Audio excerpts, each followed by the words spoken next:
Have you ever felt this deep dissatisfaction with where you are? Like nothing is wrong per se, like nothing outwardly is going on that is wrong, but deep within your soul, it just feels like I can't settle for this. There is more. There is more. If you have felt this before, this is how God introduces you to a new chapter. Hi family, it's so good to have you here again. If you're new here, my name is Owaye Grace, popularly known as OJG, and on this channel, we help people who feel stuck or who are in confusion about their identity, discover who they really are, grow in their faith and in their intimacy with God, and then gain the audacity that they need to live life boldly. Suddenly, that routine, that relationship, that thing that you used to enjoy just doesn't feel like it anymore. And it's not because you're greedy or because you're comparing yourself to anybody. It's just there's such a deep discontent within your soul and you just know something is wrong. This is how God introduces you to a new chapter. And this thing that you're feeling is called the gift of dissatisfaction. It's a wonderful thing. So come closer,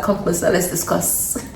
Honestly, the gift of dissatisfaction is something that has followed me all through my life. Let me take you back to 2020. That was when I started working. And I mean, everything was okay. It was a good pay. Everything was decent. Decent. But suddenly, the things that I used to tolerate, the toxicity that I used to tolerate, suddenly became unbearable. And let me tell you, I complained. I complained to my parents, I complained to my friends. If you just say, just about how are you? I hate where I'm working. It's rubbish. It's this. And what I didn't know then that I know now is that what I was experiencing was the gift of dissatisfaction. I was irritated, I was restless, I was tired. And I complained to everyone, like everybody heard it. But one day I realized something. Complaining is the lazy way, because God wasn't trying to punish me or teach me a lesson, even after I had prayed and prayed to leave that job. What was happening was it was calling me to more. Sometimes we think that, dissatisfaction can come as a result of, we disobeying or doing things that we shouldn't have done. But rather it's divine communication. It's God whispering and telling you there's more, there is more. And so I started to lean in more. I started to pray more. I started to listen more. I started to worship more.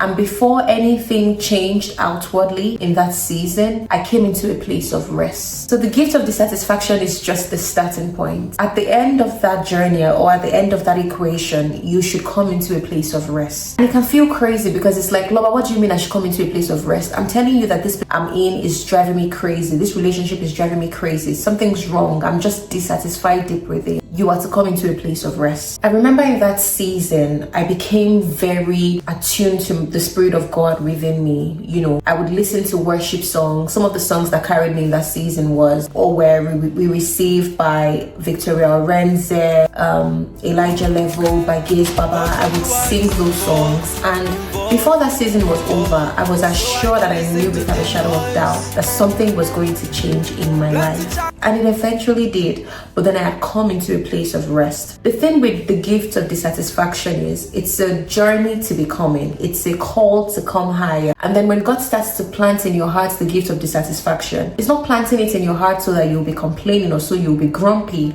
or so you'll be annoyed and offended at everyone. It's telling you that I'm calling you to more. But before you get into this more, I'm going to prune you. You're going to become. And so what it will do is it will pull you into a place of intimacy. And it's in that place of intimacy that you will eventually find rest in your soul. Before anything outwardly even changes, you would have already, you would be assured that yes, my Redeemer lives, and yes, it's going to come through for me. Before the door opened and I changed jobs, I knew that I was good. I knew that God was going to do an amazing thing for me. And I was no longer in that place of offense or in that place where I wanted to break somebody's head. I had matured. And that's what God is about. He's more interested in who you are becoming than what he wants to give to you. I want you guys to think about Moses. Moses experienced this gift of dissatisfaction. And Moses was born, to a Hebrew woman. He was, Hebrew. But then Pharaoh's daughter had taken care of him and all of that. Some of us know the story. But where I'm going is, even though he was in the palace and he was enjoying himself, or should have been enjoying himself, he was restless. Before Moses became the deliverer, there was something deep within him that knew that there's more to my life than maybe just hanging out with the prince princes of Egypt. It was restless. But then his restlessness, which I call the gift of dissatisfaction, was not handled with wisdom. And so what did Moses do? Moses took matters into his own hands and he killed somebody, and that's how he had to, flee Egypt. And he ended up wasting time before God, brought him back again to actually do the thing that he was called to do. So the gift of dissatisfaction, everything will be fine, or maybe fine, but you will just know deep within that there is an unsettling in me. It's a call to more. It's a call to God saying, come closer. I want to tell you something. We have things that we need to discuss.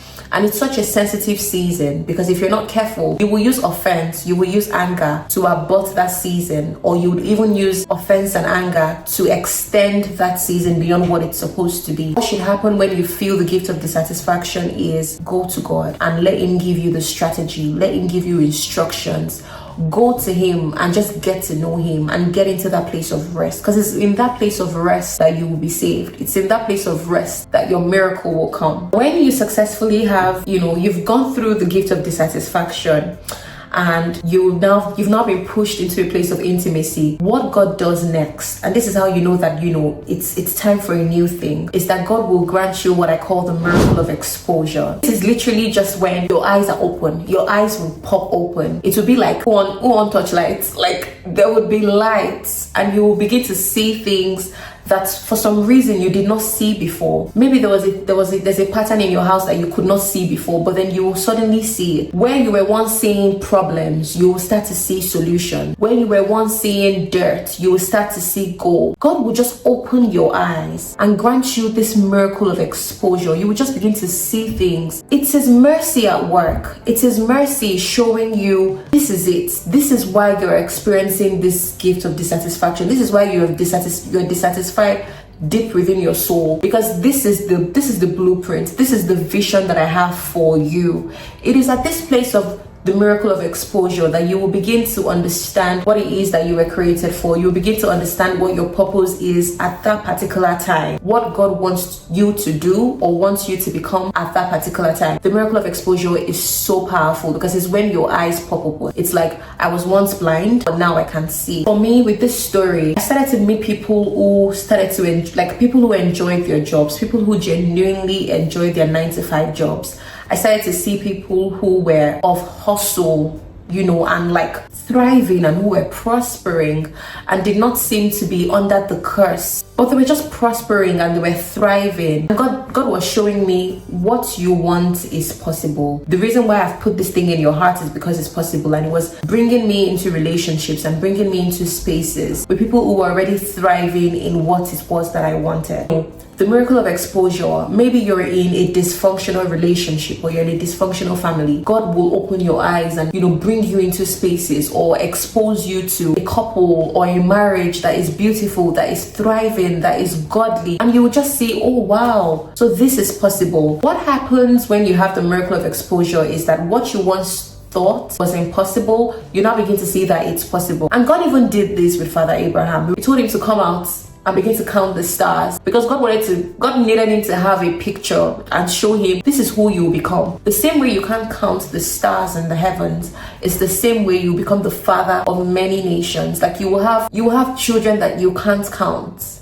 Amazing. Think about Gideon, who was like threshing wheat in fear, and the angel of God appeared to him and began to call him a mighty man of valor. That is exposure. That is God saying, this is what I have for you. This is the blueprint that I have for you. It's just God's mercy at work, and it's enlightenment. And what I love about the miracle of exposure is once you've seen it, you can't unsee it. Like, you will not rest until that vision becomes your reality. If you're in a season where God is exposing you to better, exposing you to systems that work, exposing you to just letting you see things and just granting you exposure, light, don't resist it. Take it all in, because God is trying to tell you what is possible, and is trying to give you an idea into what he wants you to do and where he wants you to function. Number 3, another thing that happens when God is ushering you into a new chapter, and how you can just sense if it's time for something new, is there will be this desire to be by yourself. And when you think about Jesus in the Bible, and you see how many times the Bible will talk about how he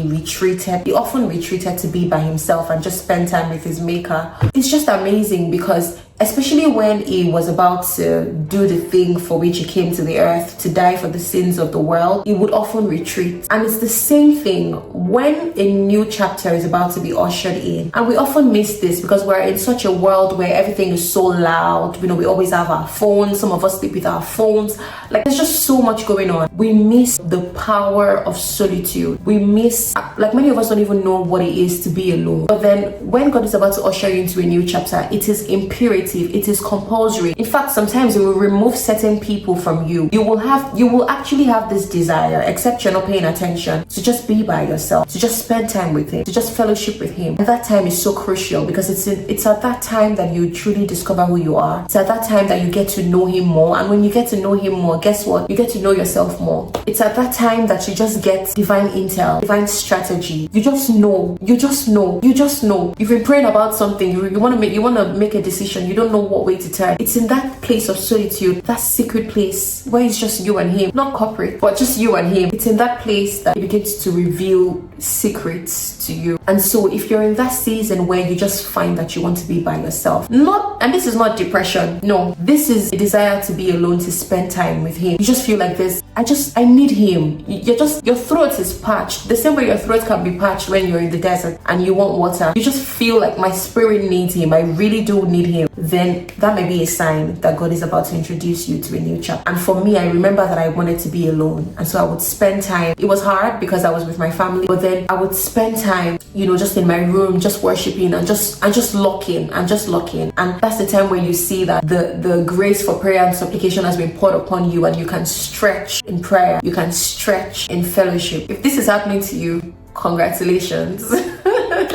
Finally, when your new season is about to come, the joy of the Lord will truly overwhelm you. You will just wake up and be happy for no reason. And people will even be like, what's making you happy? Did you win the lottery? And you can't even explain. But then it's because your spirit knows that you're almost there. Heaven is telling you you're almost there. There's no tangible reason. Nothing has changed outwardly, but then you're happy. You're joyful. You're full of joy. In this kingdom, the Bible says that joy is effectual. With joy will draw from the wells of salvation. So what it means is it can't come. What you're looking for cannot come until that joy has truly become your norm. And that's why Hallelujah Challenge is so powerful, because when we dress like a miracle, when we put up, if maybe you want to get married and you wear a ring and things like that, you want to have a baby and you buy baby wears or you put things in your tummy, it seems foolish. But then when you do that, you realize that you're imagining yourself in your answered prayer and in your miracle, and your joy is full. It's like you're simulating that joy, you're simulating that experience as if it has already happened. That's why, the testimonies are always 100. It always comes through. Like, God always comes through. So when joy starts bubbling up, don't quench it with overthinking. Make space for your joy. Dance and praise and just enjoy your maker. Just dance and praise and just bask in that joy, because it's proof that your miracle is almost here. Like, it's literally at the door. So let us recap very quickly. 4 signs for you to know that God is ushering you into a new chapter. Number 1, the gift of dissatisfaction. And it's just that inner restlessness that tells you that there is more. You're not greedy. No, you're not ungrateful. But then deep within your spirit, there's just something that lets you know, this is not it. There is more. Number 2, the miracle of exposure. That's God's mercy at work. Just saying, ta-da! This is it. This is like light. This is it. This is what I have for you. This is what is possible. Number 3, the desire for solitude. You will just find yourself craving to hear from him. You will want to be still so that you can pick what he's saying. Because guess what? God doesn't shout. It's such a gentleman. He whispers. He whispers in the calm. So you have to create that space for him. And finally, number 4, joy. When your joy is bubbling up, it's proof that the change is literally here. Every new season comes with its own signs. And the key is to discern them. There's one scripture that I love so much, and it talks about the sons of Issachar who had understanding of the times and seasons. The key is to discern seasons and not dismiss them. So if you've been feeling that unrest lately, maybe it's an invitation to come up higher. God is saying, come up higher, come, let's discuss, let's go on this journey. If there are other signs that you know for sure in your own life, these are the ones that are very peculiar to my own experience, and God has used it time and time again, tested and true. If there are other signs that show you that you're about to enter into a new chapter, a new place, a new job, a new season, a new marriage, all these kinds of things, you can, drop them in the comment section. I'd love to hear from you. And if you're yet to subscribe to this channel, what are you waiting for? Hit that subscribe button, and I'll see you in my next video.